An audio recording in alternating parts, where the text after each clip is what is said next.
안녕하세요. 전인구입니다. 오늘 큰 별이 졌죠. 대한민국 경제에 큰 역할을 했던 이건희 회장님이 별세를 했어요. 그래서 상속세 이슈가 지금 굉장히 많은데 그거에 대해서 제가 한번 분석을 해봤습니다. 여러 각도 관점에서 봤습니다. 막 이게 오른다, 내린다 이런 관점이 아니라 다양한 시각에서 보자는 의미로 영상을 제작했고 1부와 2부로 제작했는데 1부는 여러분이 가장 궁금해할 만한 내용인 이 지분 구조는 어떻게 될 것인가, 그리고 주가는 어떤 영향을 끼칠 것인가, 이렇게 구성을 했습니다. 먼저 이건희 회장님 주요 지분이 18조 2천억으로 평가되고 있어요. 상속세 공식이 있는데요. 이 18조 2천억에다가 20% 할증을 해요. 그리고 상속세율 50%를 매깁니다. 여기에 이제 자진 납부를 하게 되니까 3% 감면을 해주면은 10조 6천억이라는 금액이 나오는데 6분의 1은 먼저 내고 나중에 이제 6분의 5에 해당되는 경우는 앞으로 5년 동안 나눠서 내겠다. 연부 연납을 하겠다. 그러면은 1년에 이자가 1.8%까지 붙으면 1조 8천억이라는 돈을 5년 동안 이제 앞으로 내야 돼요. 삼성전자 주가는 어떻게 될까? 이제 그래서 사람들이 말이 많은데 가장 비슷했던 사례들이 있는데요. 근데 뭐 이제 이거는 이거와 비교하기 좀 힘든 게 뭐냐면 그 당시 때는 이제 지배구조 개편 이슈가 있었던 때고 지금은 어느 정도 지배는 공고화한 상태이기 때문에 이때와는 좀 다를 거다라는 이야기도 있고요. 타 그룹 회장들의 별세 같은 경우도 각자 그룹이 처해진 상황에 따라서 주가의 향방이 달라졌었습니다. 이 삼성가가 가지고 있는 지분이 굉장히 적어서 이래서 이슈가 되고 있는 건데요. 이건희 회장이 4.18%, 홍라희 여사가 0.9%, 이재용 부회장이 0.7%, 합쳐서 5.78%밖에 되지 않습니다. 여기에 삼성물산 물량이 5%가 있어요. 거기에 이제 삼성생명이 8.5%에다가 특별 계정까지 더하면은 8.8%, 여기에 삼성화재가 1.5%를 가지고 있으니까 최대 주주 지분은 21.2%로 볼 수 있습니다. 여기에 국민연금이 10.9%, 그리고 블랙록이 5% 이렇게 보유한 상태다라고 볼 수 있는 거죠. 그러면 국민연금이랑 블랙록은 우군이냐 적군이냐 아직은 명확하지 않은 상태입니다. 삼성그룹의 지분 연결 구조인데요. 삼성가가 33.4%의 지분으로 삼성물산을 지배하고 있고 삼성물산이 19.34% 지분으로 삼성생명을 보유하고 있고요. 삼성생명이 8.5% 지분으로 삼성전자를 보유하고 삼성물산이 5%를 보태줘서 이제 삼성전자의 어느 정도 지분을 가져가는 거죠. 여기 삼성가 것까지 더해서요.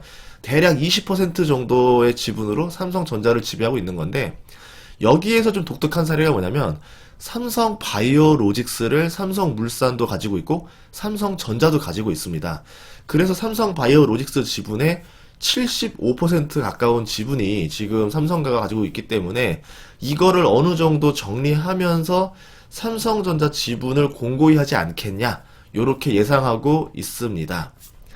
그래서 이제 나오는 얘기인데 이제 2부에서는 이걸 다룰 거예요. 삼성바이오로직스랑 이제 삼성전자 지분을 스왑하면 되지 않겠냐, 뭐 이런 얘기를 하는데 이게 생각보다 굉장히 어렵습니다. 지금 현재 처해진 법들이 까다로워져 가지고 이거에 대해서는 2부에서 따로 다루도록 하겠습니다.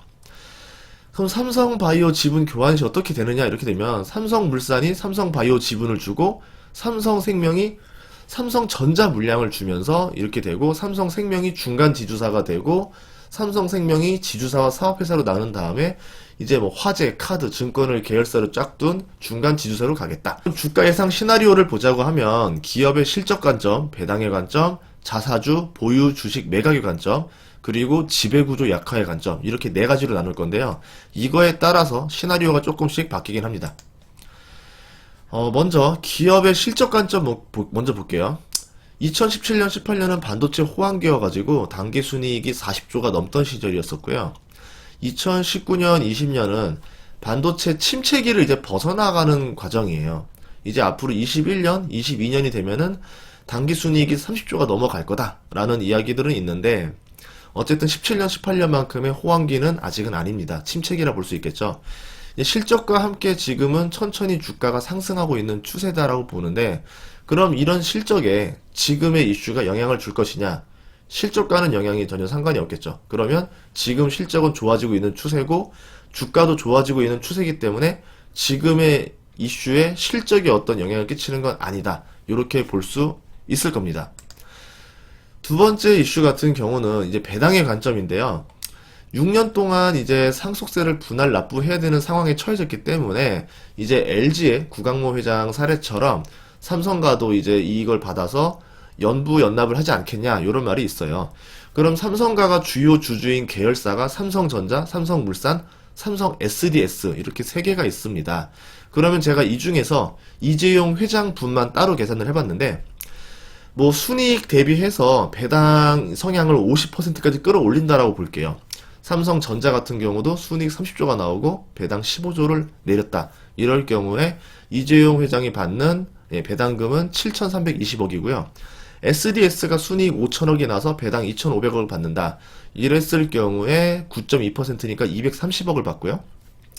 삼성물산이 순이익 1.2조가 나니까 배당 6천억을 받는다라고 했을 때 17.48%의 지분을 가지고 있으니까 1,049억. 그럼 연간 예상 배당 금액은 8,600억이 나옵니다. 근데 상속세를 납부해야 되는 금액이 1조 8천억이에요. 그러면은 연간 1조가 모자르겠죠. 그럼 여기에다가 6년을 곱하니까 6조 정도의 돈이 6년간 부족하게 된다. 이렇게 보시면 되고요.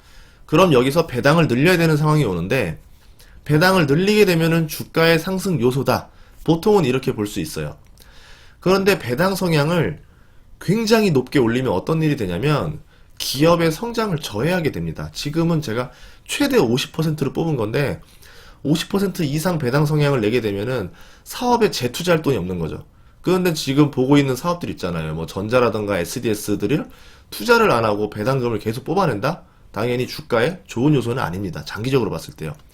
또 지분을 담보로 대출을 받아야 될 것 같은데요. 6조가 부족하기 때문에. 그러면 이 대출 이자를 감당하기 위해서 당연히 고배당을 오랫동안 유지해야 됩니다.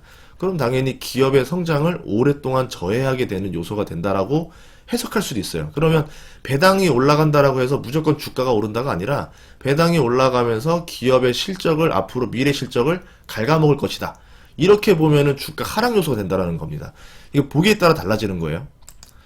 자사주나 주식을 매각할 가능성도 있어요. 이제 배당 성향이 50%라 하더라도 6조가 부족한데 이거를 대출로만 하기에도 좀 부담되지 않겠냐 이런 이야기가 있어서 지배력과 상관이 없는 주식들 또는 자사주는 매각을 할 가능성이 없지 않겠냐라고 보고 있는데 삼성 SDS 같은 경우는 좀 지배력이 56.77%예요. 그러면 어느 정도 좀 팔아도 된다라는 거죠. 시가총액이 13조가 넘으니까 이재용 회장 지분이 9.2%, 이서연 이부진의 또 이제 사장 지분이 3.9%씩 각각 있거든요. 그러면은 이재용 회장이 혼자 상속을 다 내려받는다라고 아니라고 봤을 경우에 이 둘을 합쳤을 경우에 여기에 지분을 매각하게 되면은 지배력을 어느 정도 유지하면서도 1조 2천억, 5,200억, 5,200억 그러니까 한 2조 2천억 정도의 현금을 마련할 수가 있습니다. 삼성생명 같은 경우도 어느 정도 좀 매각을 할 수가 있는데요. 시가총액이 12조 6천억이고 지배력이 보니까 삼성가가 47%, 우군이라 부를 수 있는 신세계가 8%를 가지고 있습니다. 이건희 회장 지분이 20.76%고 삼성물산 지분이 19.34%인데 이 중에 어떤 거를 팔지는 좀 모르겠어요. 근데 이제 이건희 회장 지분 거를 받아서 이제 상속을 받는 쪽으로 할 것 같고 그럼 삼성물산 지분을 팔아가지고 삼성물산이 그 돈을 가지고 삼성전자 주식을 살 수도 있는 거겠죠. 두 개는 선택에 따라 달라질 겁니다. 또 삼성생명이 자사주를 가지고 있는데 10.2%를 가지고 있어요. 이거를 팔게 되면은 1조 2,700억이라는 돈이 들어오게 됩니다. 이런 식으로 현금을 어느 정도 마련하지 않겠느냐 이렇게 볼 수도 있어요. 왜냐하면 삼성생명 같은 경우도 동원할 수 있는 거죠. 이 돈을 가지고 삼성전자 주식을 매입할 수도 있을 것 같긴 한데 지금 삼성생명 같은 경우는 지금 삼성생명법이라 그래가지고 보험 개정법이 나오면서 금융업이 어떤 산업의 지분을 가져가지 마라 이런 얘기가 있어서 이거는 좀 쉽게 하기는 어렵지 않겠냐 이렇게 보고는 있습니다. 그 삼성물산 같은 경우를 봤을 때 시총 19조 4,300억인데 지배력이 33.7% 정도예요. 여기서 더 팔면 조금 위험하죠. 핵심 지주사의 역할을 하고 있습니다. 그런데 보면은 자사주가 있어요. 자사주가 12.53%가 있는데 이 가치가 2조 4,300억이에요. 이 자사주를 소각시켜 버리면은 삼성가가 가지고 있는 지배력이 뭐 30% 후반대까지 올라가면서 굉장히 지배력이 공고해지게 되는데, 지금은 뭐 그냥 지배력을 어느 정도만 가지고 있고 자사주를 팔아버리는 방법도 쓸 수가 있어요. 삼성물산 가지고 삼성전자의 지배력을 올릴 수도 있기 때문인데, 여기에 현금성 자산이 작년에 2조 7천억이었었는데 6개월 만에 3조 6,600억으로 늘었단 말이에요. 그러니까 지금 현금을 투자하기보다는 현금을 계속 비축하고 있다라는 얘기인데, 아마 이 삼성물산의 돈을 가지고 할 일이 좀 있습니다. 그럼 이걸 합치면 6조 정도의 동원이 가능해요. 이제 하나 종합화학에다가 이제 팔았잖아요. 이제 그거를 이제 보유 지분을 상장하게 되면 예상 5조가 들어온다라 그러고, 삼성 바이오로직스 지분 가치만 해도 지금 18조 2,400억이 있습니다. 그럼 이것들을 다 활용하면 어떻게 되느냐면, 삼성생명의 삼성전자 지분을 인수할 때 아마 이 돈들을 다 쓸 것 같아요. 그러니까 지금 이거를 막 쉽게 팔 것 같아 보이지는 않습니다. 이제 그거를 가져올 때 말이죠. 그러면은 삼성물산이 최소 23조가 필요합니다. 다 인수하려면 36조가 필요한데 3%는 남겨도 된다는 법이 있어서 23조 정도만 있으면 될 것 같고요. 뭐 이때 어느 정도 다 활용하지 않겠냐, 요렇게 보고 있습니다. 4번 같은 경우는 지배구조가 약화될 때의 이야기인데요. 지금 보면은 삼성가가 지금 삼성전자를 직접 보유하고 있는 형태가 아닌 거죠. 삼성생명을 통해서 간접 보유를 하고 있는 건데, 이렇게 저렇게 다 합치면 간신히 20%가 나오고 굉장히 약한 연결고리가 요 부위예요. 외부의 경영권 공격이 들어올 수 있어요. 지금 블랙록 펀드가 5% 가지고 있는데, 블랙록 펀드의 5%를 어떤 공격 세력이 블록딜로 인수한 다음에 지분을 야금야금 모아서 들어오게 되면은 또 리스크가 발생할 수 있겠죠. 아니면 내부 또는 외부의 세력이 연기금과 합쳐가지고 이제 들어오게 되면은 연금이 가지고 있는 10% 이상의 물량과 합쳐지면서 들어오기 때문에 한진칼 사례처럼 주가 상승 요소가 될 수 있지 않겠냐라는 말이 있지만, 현실적으로는 어렵습니다.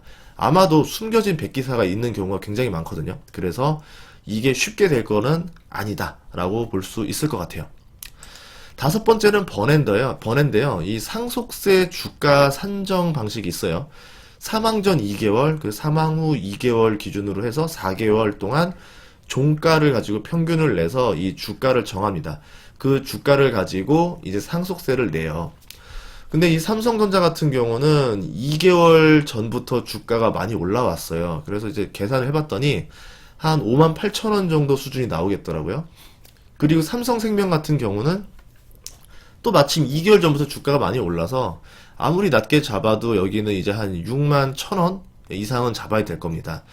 그러면 이런 꾀를 낼 수는 있어요. 원래는 생전 2개월의 주가가 높았기 때문에 사후 2개월 동안 주가를 낮게 유지하면은 평균 가격이 낮아지면서 상속세가 덜 나오게 되잖아요. 뭐 이런 전략을 쓰지 않겠냐라고 했을 때, 제가 봤을 때 이거는 쉽게 쓰지 못할 거예요. 왜냐면 많은 사람들이 지켜보고 있고 이제 여러 곳들이 눈여겨보고 있습니다. 한 번만 더 해봐, 하면 내가 진짜 뭐 할 거야, 뭐 이런 식으로 보는 세력들이 많아서 아마도 굳이 이런 과정을 통해서 상속세를 조금 낮추려는 의도는 하지 않을 것 같아 보여요. 이렇게 하나 저렇게 하나 어차피 내야 될 세금이 굉장히 크기 때문에 막 반토막 이상 떨구거나 이러지 않으면은 별로 혜택도 없거든요. 그래가지고 이럴 것 같아 보이진 않는다, 요렇게 볼 것 같고요. 그래서 결론을 내자면 실적의 관점으로 봤을 때는 주가가 완만한 상승세였다. 배당의 관점으로 보자면은 아마도 배당금 상승 가능성으로 보고 들어오는 좀 사람들이 있지 않겠냐라 보지만, 이게 너무 배당 성향이 높아지게 되면 오히려 나쁜 이슈가 될 수도 있다, 볼 수 있고요. 자사주나 주식 매도 관점으로 봤을 때 매각 가능성이 없지 않아 있다. 일부 지분, 일부 계열사에 한해서요. 지배구조 약화에 대한 이야기도 있겠지만 막상 지분 손실이 날 가능성은 없지 않겠냐, 당연히 알고 있는데 삼성전자 지분을 놓칠 일은 없을 겁니다. 상속세로 주가를 누르는 가능성이 있지 않겠냐라는 말에 대해서는 그럴 가능성은 생각보다 높지 않을 것이다, 이렇게 낼 수 있어요. 그래서 5가지 관점으로 이렇게 정리를 해봤고요.